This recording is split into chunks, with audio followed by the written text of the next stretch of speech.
Je suis heureuse de vous retrouver une fois de plus aujourd'hui à travers cette vidéo pour parler d'un sujet, des thématiques que j'ai déjà plus ou moins abordées sur cette chaîne pour ceux qui sont abonnés ou ceux qui ont déjà pris la peine de m'écouter. Aujourd'hui, je vais parler de 3 choses que les Africains de la diaspora peuvent faire pour apporter leur pierre à l'édifice, à la construction du continent mère.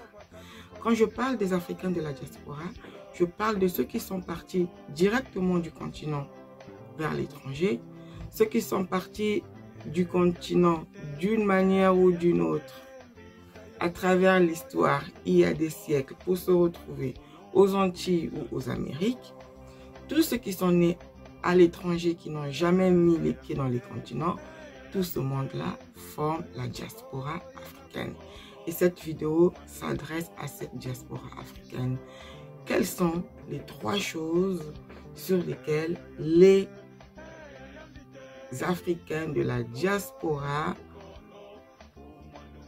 travaillent ou sur lesquels ceux qui n'ont pas encore commencé peuvent travailler en vue d'aider à la construction du continent, car il y a beaucoup d'avenir pour l'Afrique. Je ne vais pas inventer la roue, c'est des choses que chacun de nous a sûrement déjà entendues. Et il y a 2 d'entre eux que je vais juste aborder rapidement en passant. Et sur le dernier point, c'est celui sur lequel je vais m'appesantir. Donc, on va y aller. La première chose que nous savons tous faire consiste à envoyer de l'argent auprès de nos parents restés en Afrique. Il n'y a pas besoin de formule, il n'y a pas besoin d'étudier quoi que ce soit ou d'être diplômé dans le domaine. On va recevoir un coup de fil parce qu'il y a un problème social, de logement, de nourriture, de maladie, un cas de décès. Et là, il suffit juste de faire un transfert vers le bénéficiaire des fonds. Et Dieu seul sait que les Africains de la diaspora envoient des centaines de milliers d'euros et de dollars dans le continent. Malheureusement, cette somme colossale d'argent ne bénéficie qu'à nos membres de famille vraiment de façon très restrictive. Au sens élargi, on va arriver au niveau des amis et connaissances, mais ça reste vraiment, ça bénéficie vraiment à un cercle restreint et ce que pour des besoins de subsistance que je viens de citer. Donc là, l'impact est vraiment très réduit. La deuxième façon de pouvoir agir pour le continent, pour nos frères en Afrique, consiste à entreprendre, à investir dans une entreprise qui va cette fois-ci transformer, changer l'économie de la région dans laquelle on s'est installé. Donc, selon le secteur d'activité qu'on aura choisi, cet investissement entrepreneurial va changer la vie des populations dans une ville, dans un village, dans tout un pays et même une sous-région selon l'importance de l'investissement et selon le secteur. Je ne vais pas m'étaler sur ce deuxième aspect parce qu'il y a plein de frères et sœurs qui font des vidéos dans ce sens et qui le font très bien, qui expliquent dans quel secteur aujourd'hui les Africains de la diaspora peuvent aller investir, comment éviter des pièges et tout. Ils le font très bien. Je ne vais donc pas aller ajouter mon grain de sel dans ce domaine. De ce que je sais, je peux dire en passant, il faut idéalement être sur place pour bien suivre son entreprise. Au cas échéant, s'y rendre très régulièrement, 2 ou 3 fois par an. Il faut Trouver des bons collaborateurs sur place qui vont être tes yeux pour suivre cet investissement, comme si toi-même tu étais sur place.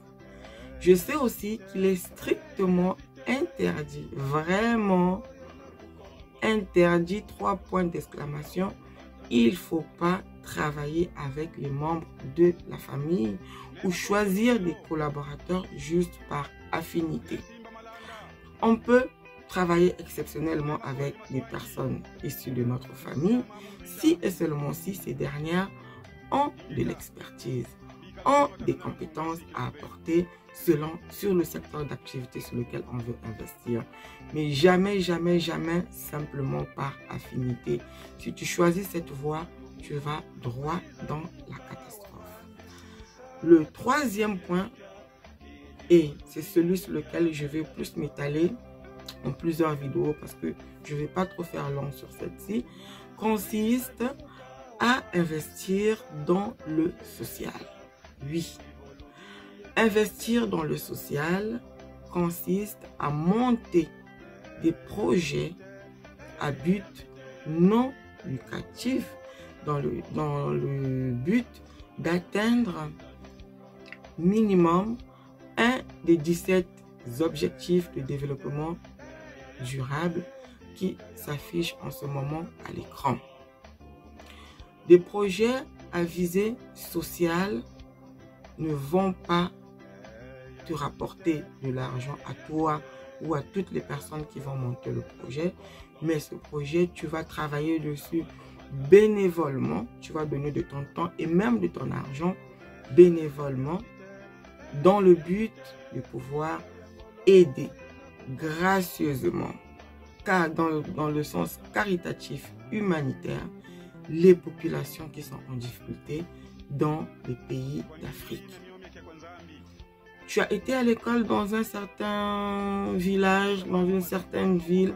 Aujourd'hui, quand tu regardes les images de cette école, de ce lycée, de cette école primaire, de la maternité dans laquelle tu es né aujourd'hui, qui est peut-être dans un état, mais ouf, plutôt que de critiquer tout le temps, voilà, qu'est-ce que les autorités font, voilà, l'Afrique de tout plein de te morfondre.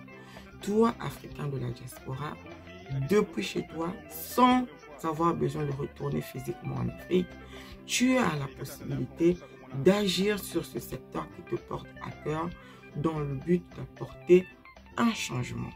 Et pour ce faire, il suffit de monter un projet associatif à but non lucratif, je précise à but non lucratif, dans le but de pouvoir soulager les difficultés des populations pour lesquelles tu portes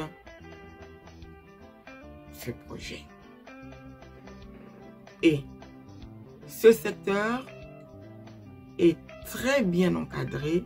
Il y a plein de structures qui encadrent l'entrepreneuriat social et surtout pour les entreprises et même encore pour tout le monde. Pour tout le monde, il n'y a pas que les Africains de la diaspora qui peuvent agir en Afrique. Tout le monde porte des projets à solidarité internationale. Je voulais juste dire, il y a même des dispositifs qui existent qui encadrent les Africains issus des immigrations à pouvoir porter des projets vraiment à caractère social dans les pays dont ils sont originaires. Donc, je vais revenir pour pouvoir aborder dans ce sens, pour pouvoir nous expliquer par rapport au vécu, par expérience, comment est-ce qu'on peut construire un projet, comment est-ce qu'on peut monter une association, quelles sont les idées, les choses qu'on doit éviter, qu'est-ce qu'on doit faire au préalable pour pouvoir réussir ce projet afin que tu ne puisses pas perdre ton temps et que ton action puisse vraiment être bénéfique pour les bénéficiaires, pour le changement de l'Afrique. J'aimerais souligner en passant que les projets à caractère social, le but, ce n'est pas de terminer la misère de l'Afrique à travers ton seul projet que tu vas porter. L'objectif, c'est que chacun puisse s'approprier un petit onglet sur lequel il va agir. qui sur la famine, qui sur l'éducation, qui sur l'environnement, qui sur la pauvreté. Ce projet ne va pas forcément impacter 10 millions de personnes, 1000 personnes. Même si ça impacte 10, même si ça impacte 15, 20, c'est déjà ta part que tu apportes à la construction, au changement des conditions de vie des personnes qui habitent le continent. Et si chacun de nous, de son côté, porte un projet bien construit, bien élaboré sur chacun des aspects, en 1 an, en 2 ans, en 3 ans, en 10 ans, en 30 ans, parce que les objectifs de développement durable, c'est jusqu'en 2030. Et là, quand on fera le bilan, on se rendra compte qu'effectivement, il y a quelque chose qui a changé. On pourra bien voir un avant et un après sur les localités où vont se déployer les projets que chacun de nous peut porter. Je m'arrête là pour ne pas faire une longue vidéo. Si le sujet vous intéresse, je vous encourage déjà à aller faire des recherches dans le sujet. Et moi, je veux revenir au fur et à mesure, vous partager des trucs et des astuces, des choses à faire pour pouvoir abonder dans ce sens et aller loin.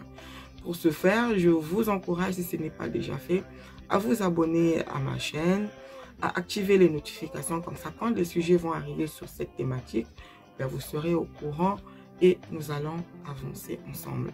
N'hésitez pas à laisser des commentaires sous la vidéo, à l'enrichir, à vraiment apporter tout ce que vous pouvez afin que ce petit temps de parole que j'ai eu à avoir avec vous puisse être plus enrichi, plus productif au travers des commentaires et des échanges que nous pouvons avoir. Je vous dis au revoir, portez-vous bien et au plaisir de vous retrouver sur cette chaîne lors de mes prochaines vidéos. Merci, au revoir.